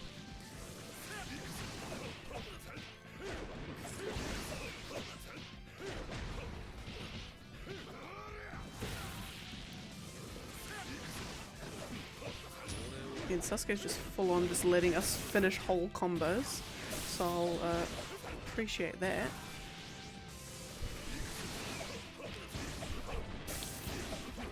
Bam, okay. Right, now we've got Iruka and Toby. And these will be...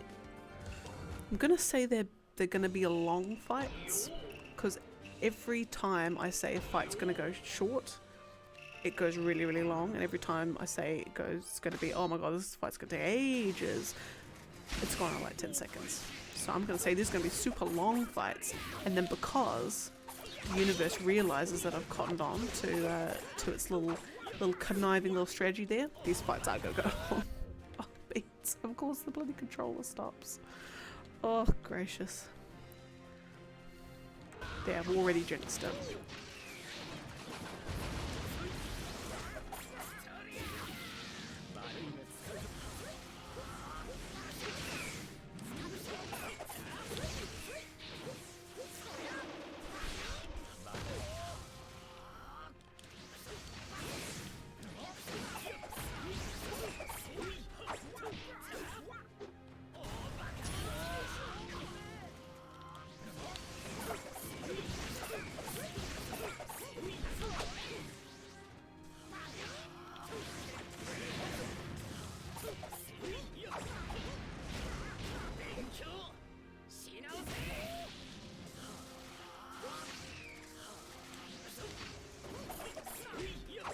think that was too bad.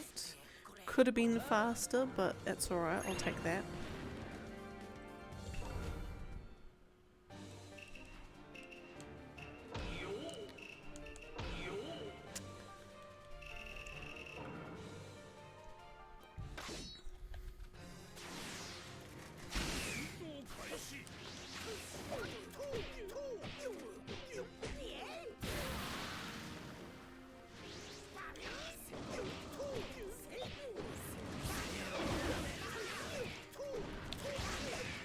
But also the fact that they're not using substitutions as aggressively as they could be, also surprising me.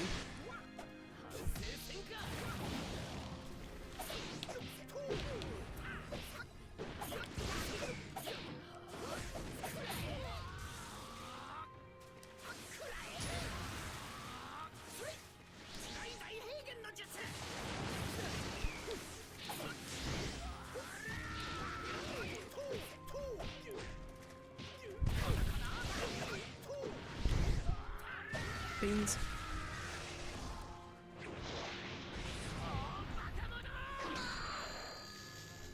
Yeah, who forgot after this? We've got Hiruzen and Sekimizukage. Right, those ones are definitely going to be long fights. Most definitely, they're going to take like 10 minutes to do. It's going to be crazy how long these next fights are going to take. Anyway. Hiruzen and oh my goodness, 5-star massive combo, that's what we want. And who did I say? Sekimizukage.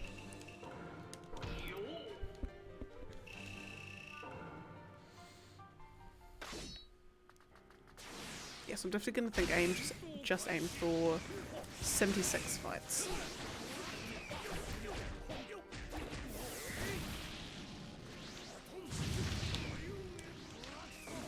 If we get 76 fights and it's still under 2 hours, then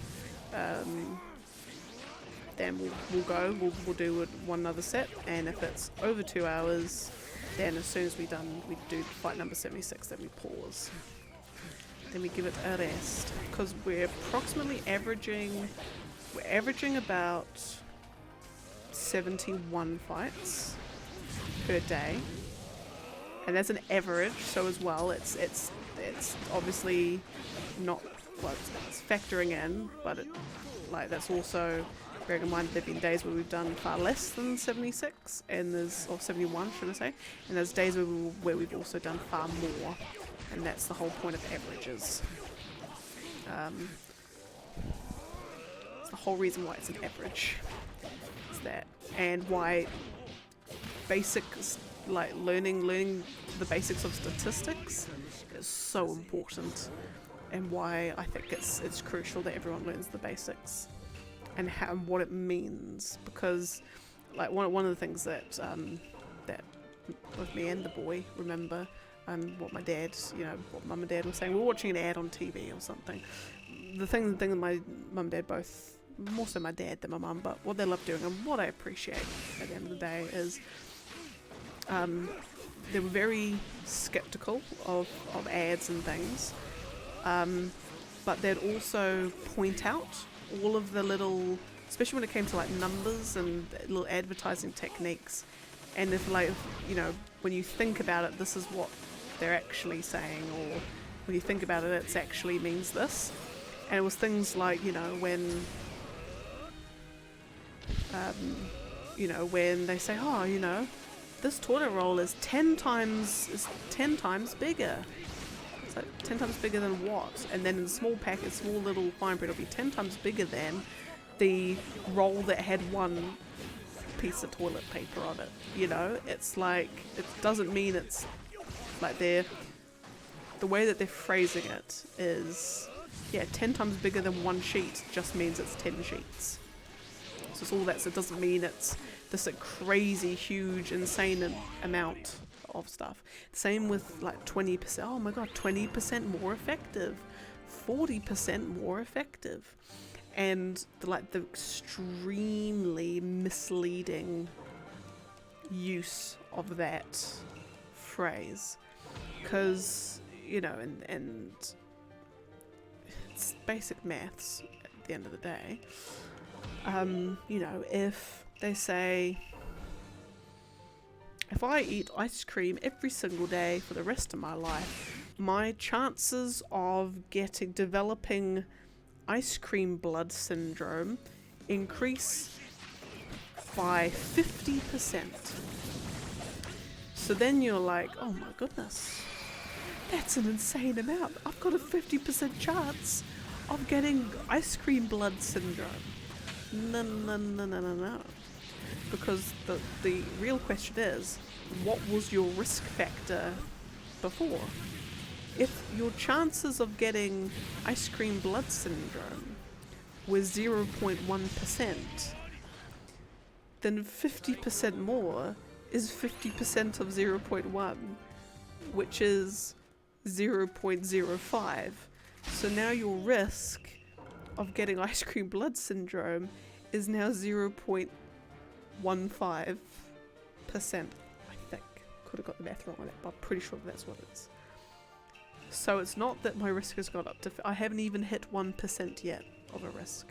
But that's what they mean. Like, that's technically what they mean by greater than 50%. It's 50% greater than your current risk. So, you know, obviously, it doesn't mean that... It doesn't mean you be complacent. We'll be like, oh, well, you know, I can eat ice cream every single day and definitely will never ever get ice cream blood syndrome. A risk factor is still a risk factor. But it just means that, you know, when they say all these things like, oh, you're going to be 30% more likely to do this, or reduces it by 50%, it's like, but, you know, it's kind of like, the numbers might actually be a lot smaller than you think. Like, think of it this way, probably bigger numbers. Let's say your risk percent is, my risk percent of getting ice cream blood syndrome is 10%. If I don't eat ice cream every day, or if I don't eat ice cream every day, then my risk factor is 10%. And if I do eat ice cream every day, then my risk factor is increased by 30%. What that means is it doesn't go up to 40, it goes up to 13.3%. So it's gone up, not a huge amount, not, you know, relatively small, but that's the reality of what it actually goes up by. So that's always something that we've is why I just think learning stats and learning basic math is extremely important, and everyone needs to do it. You don't have to really be doing calculus. You don't have to do differentiation if you don't want, you know, unless you're a scientist or someone who's gonna actually fully need it. But you know, just basic stuff like that, those statistics is probably one of the greatest tools in society's tool set when it comes to fighting misinformation and the stupidity that most of this world now exhibits.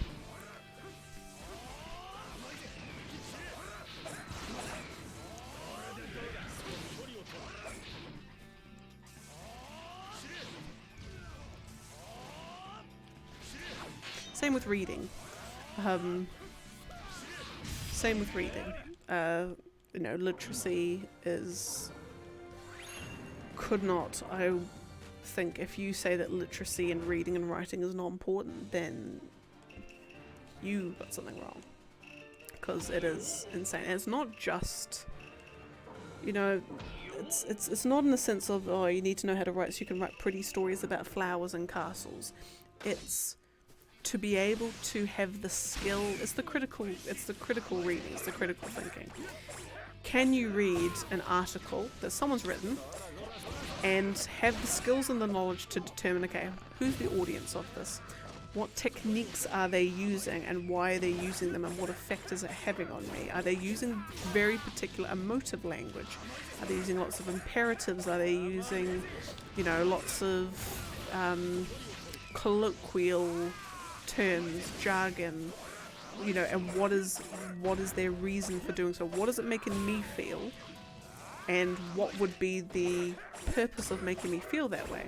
You know, when someone's trying to write a sad story, they'll be evoking feelings of sadness. You know, the days will be raining, color schemes are blue and greys, and the language that they use is in support of that purpose.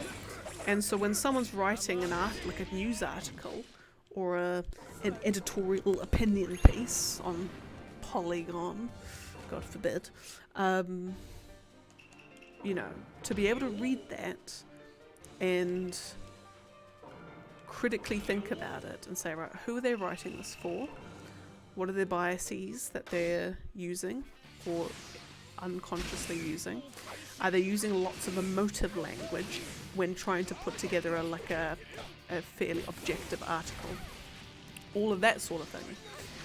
So then you can basically read an article and be like, I don't actually agree with what they're saying for X, Y, and Z.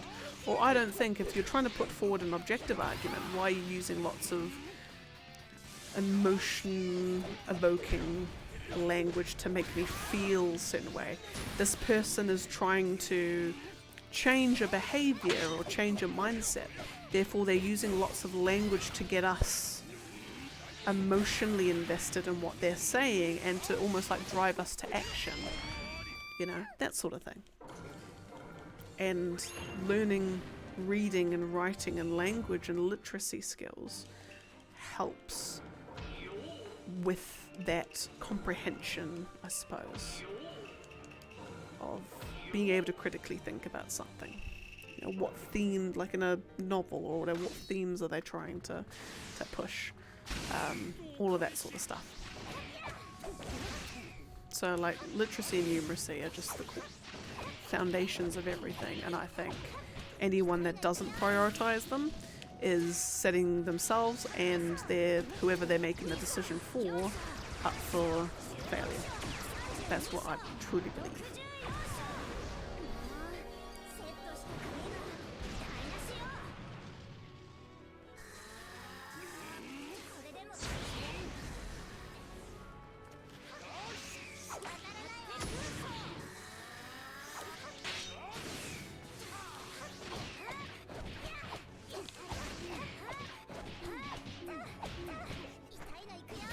And also, literacy is also helpful in a professional setting when you've got to send emails to very important people and you need to make sure that your spelling is correct. That's always very important. Also, if you are someone in a senior professional position and you need to send emails out, you don't want to look like a clown when you're sending it full of spelling errors, which I have seen firsthand. Someone in a level of quite a level of superiority, sending an email laden with spelling errors, and that's all you can notice and that's all anyone would notice is the spelling errors, and then it kind of means that what the content that you're writing, no one cares because they're just there laughing at your spelling mistakes. Essentially, no one wants to be that person. So that's another reason.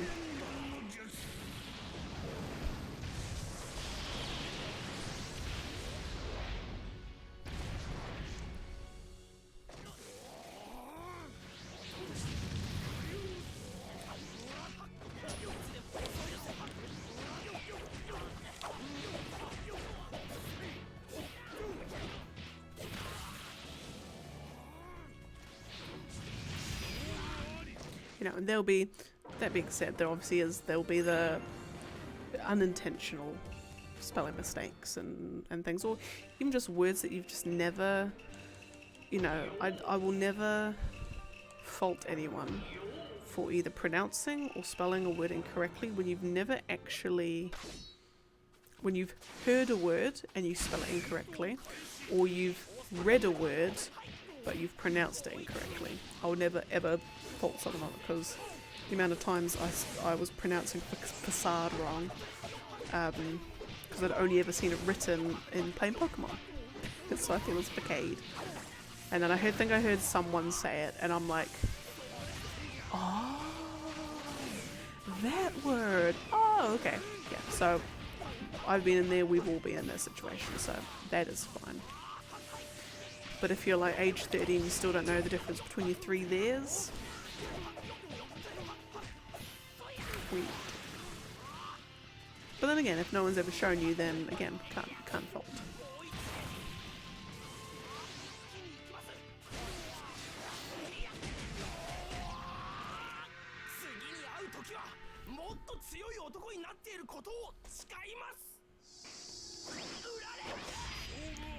Bam. Okay. Now we've got Madara and... Okay, so I'm going to do 4 more fights. So it should take us up to 78. Or do I want to just get up to 80? I'll decide when I get there. And then Fu.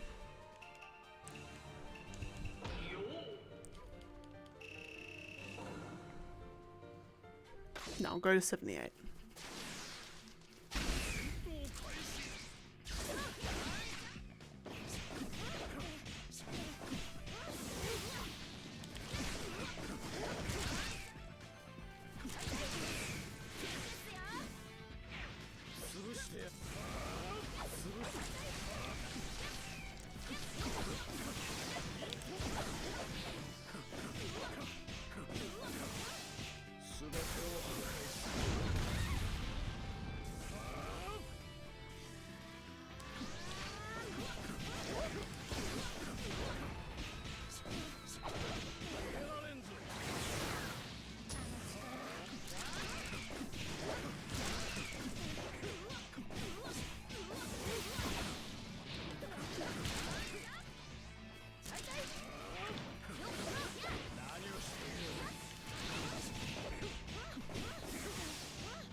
And bam.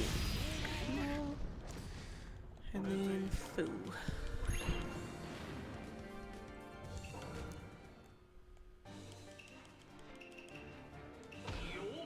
And who was I playing as? Madara Sage.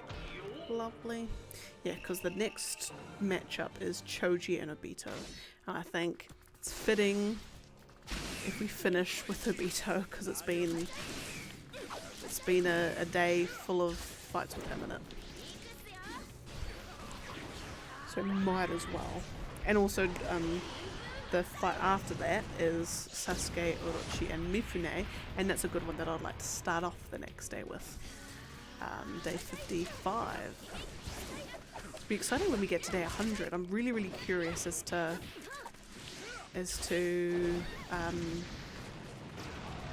really curious as to where we'll be at day 100, because we should be in the 4 or the 3000s at that point,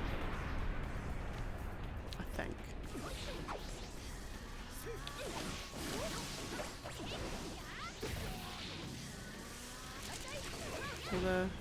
Yeah, either the early 4s or the late 3000s on day 100.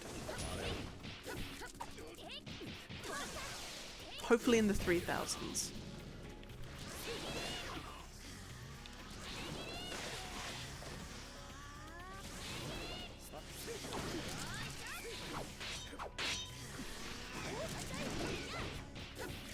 Bam.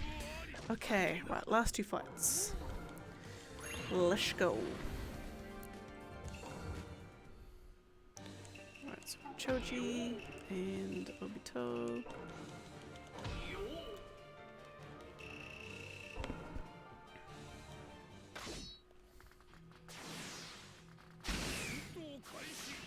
The other thing too is I would like to get the average down, the average number of fights down to up to probably around the 80s.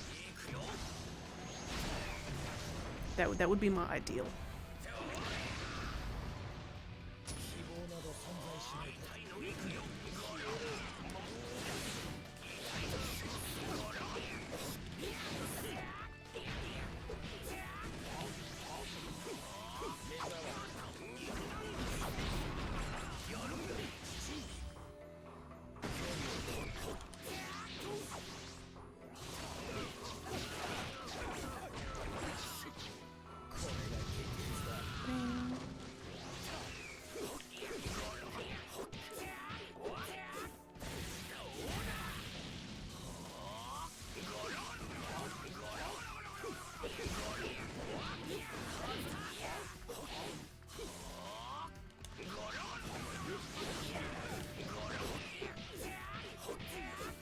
15. Lovely. Okay, last fight of the day. We will be down to 7,338. Which means next time we'll be down in the 200s. And then hopefully the day after that will be down in the 100s. And then so definitely by day 200s will be day 55. Day 56 will be 100s.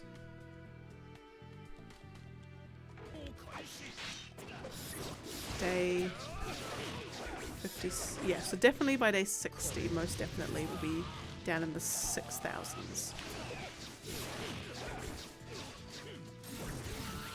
Goodness. God, just like it's just so exciting every time I go down 1,000. It's exciting. That we're just getting every day. Every day we just creep closer and closer and closer.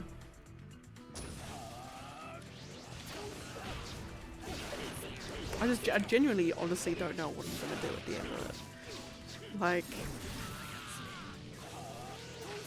I don't know whether I do some other kind of series that takes a while, or what do I do?